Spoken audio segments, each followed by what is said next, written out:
Hello tout le monde, j'espère que vous allez bien. On se retrouve aujourd'hui sur ma chaîne Safar & Co pour une nouvelle vidéo dans laquelle je vous montre comment je m'organise avant un départ en vacances. Vous verrez ma checklist, mon organisation ménage et plein d'autres catégories. Donc si ça vous intéresse, restez regarder la vidéo. Allez, c'est parti! La première chose que je fais avant de partir en vacances, c'est d'établir une checklist ou to-do list, comme vous souhaitez l'appeler. Donc, je répertorie tout ce que je dois faire chez moi avant de partir en vacances. Et étant donné que c'est quelque chose qui est récurrent, en fait, je fais tout le temps la même chose, je me suis dit autant faire quelque chose de propre sur l'ordinateur que j'ai donc imprimé, que j'ai plastifié. Ça permet en fait d'éviter de réécrire la même chose et de gaspiller du papier et de l'encre à imprimer à chaque fois les mêmes feuilles, de telle sorte à ce que vous pouvez en fait cocher à chaque fois et ensuite effacer, et dès que vous repartez en vacances, vous vous servez de la même feuille.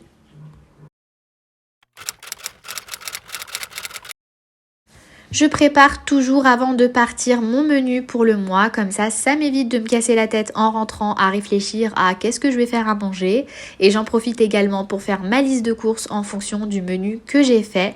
Donc ça, c'est le même principe que pour la checklist. Donc j'ai une feuille que je me suis créée, que j'ai plastifiée, donc j'écris tout sur cette feuille, comme ça j'ai plus qu'à effacer et réécrire pour le mois d'après. Et donc cette étape, elle va super vite car j'ai fait des listes d'inventaire qui me permettent en fait de vite savoir qu'est-ce que j'ai dans mes placards et dans mon congélateur. Je vous ferai prochainement une vidéo là-dessus parce que concrètement, ça m'a juste facilité mon quotidien. Je vais donc ensuite passer au ménage et je vais donc m'attaquer à la salle de bain en nettoyant donc les surfaces. Là par exemple mon lavabo, je vais essayer d'enlever tous les petits poils de chat qui pourraient traîner. Je vais également en profiter pour déboucher les canalisations de mon évier. Donc je mets un peu de bicarbonate, bon un peu beaucoup, et du vinaigre pour vraiment bien avoir une action plus efficace.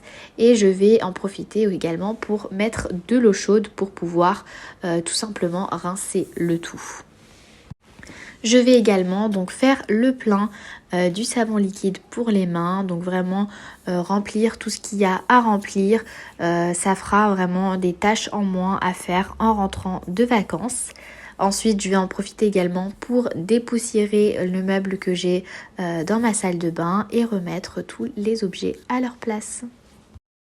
Je m'attaque ensuite à la douche, donc je vais nettoyer donc les surfaces, le carrelage, la vitre. Je vais aussi en profiter pour changer les serviettes et mettre donc des serviettes toutes propres. Donc je fais vraiment un petit ménage, enfin pas un petit ménage, mais en gros je vais pas faire un ménage en profondeur. C'est juste histoire de laisser sa maison propre, et surtout quand on revient de vacances, on n'a pas vraiment envie de s'attaquer au ménage. Donc ça me permet aussi de pouvoir rentrer et d'être tranquille. Et je finis en vidant la poubelle de ma salle de bain.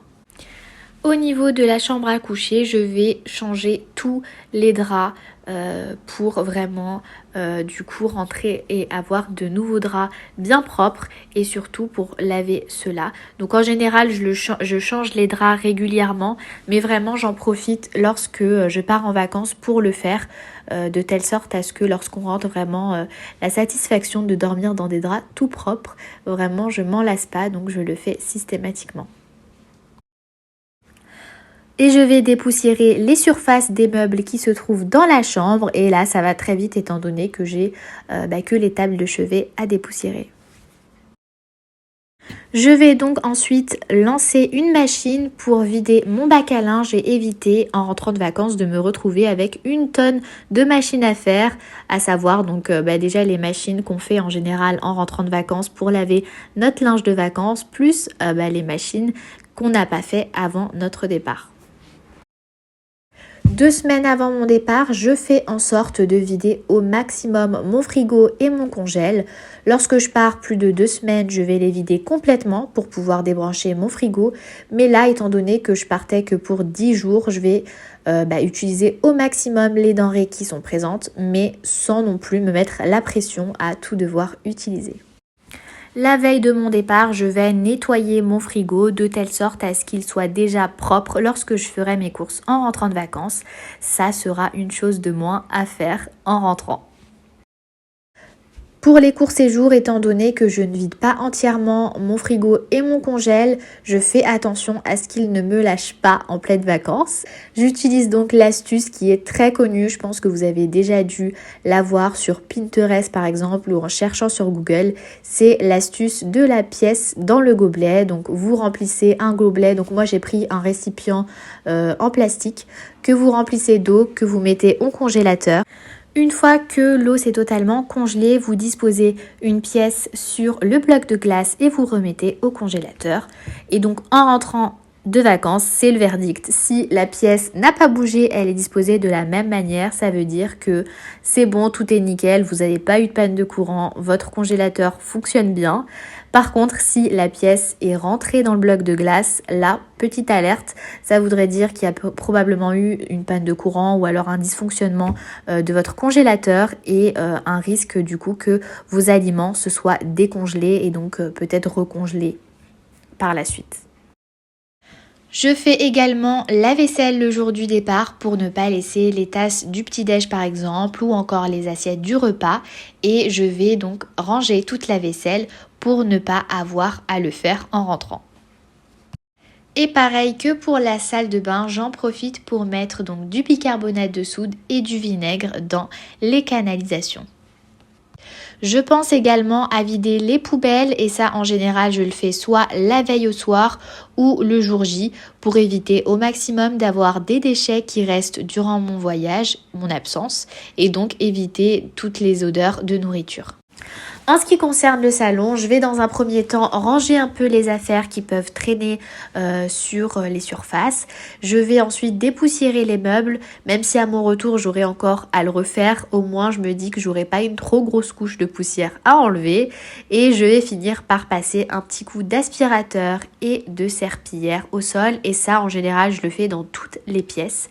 Et je vais débrancher tous les appareils qui n'ont pas besoin d'être alimentés durant mon absence, comme l'imprimante par exemple, la télévision ou la box.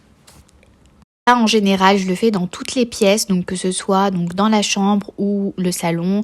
Je débranche donc la télé, la box, ou alors dans la cuisine où je débranche la bouilloire ou le micro-ondes par exemple. Donc je vous invite vraiment à le faire parce que mine de rien, ça continue d'alimenter ces appareils. Donc vaut mieux lorsqu'on part en vacances les débrancher.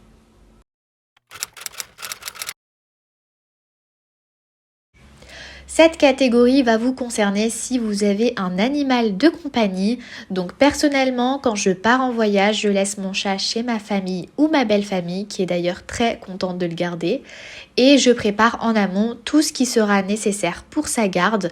Donc je complète ma checklist en notant précisément le nombre de pâtés que je dois mettre dans son sac. Pareil pour la litière et les croquettes. Pour ce qui est de sa litière, je la nettoie juste avant de partir et je la remplis pour qu'il puisse y en avoir assez, même si je rajoute tout de même un sac par précaution. Dans un grand sac à bas, je vais donc dans un premier temps disposer sa pâtée. Ensuite, je vais également mettre des petits sacs plastiques pour pouvoir nettoyer sa litière. J'ai également mis des friandises, mais ça je vous l'ai pas montré, mais c'est le petit paquet marron dans le sac. Et ensuite, dans un petit pochon, je vais mettre tous ces jouets, enfin pas tous ces jouets, mais quelques petits jouets pour qu'ils puissent avoir de quoi jouer là-bas aussi. Et je vais compléter avec un paquet pour sa litière et un sachet de croquettes.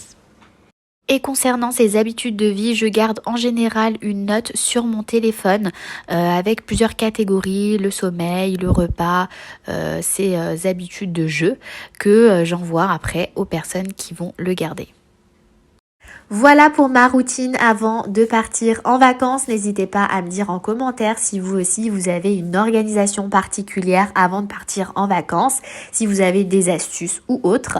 J'espère en tout cas que ma vidéo vous aura plu. Si c'est le cas, je vous invite à la liker et à vous abonner à ma chaîne si ça n'a pas encore été fait. Et je vous dis à très vite pour une prochaine vidéo.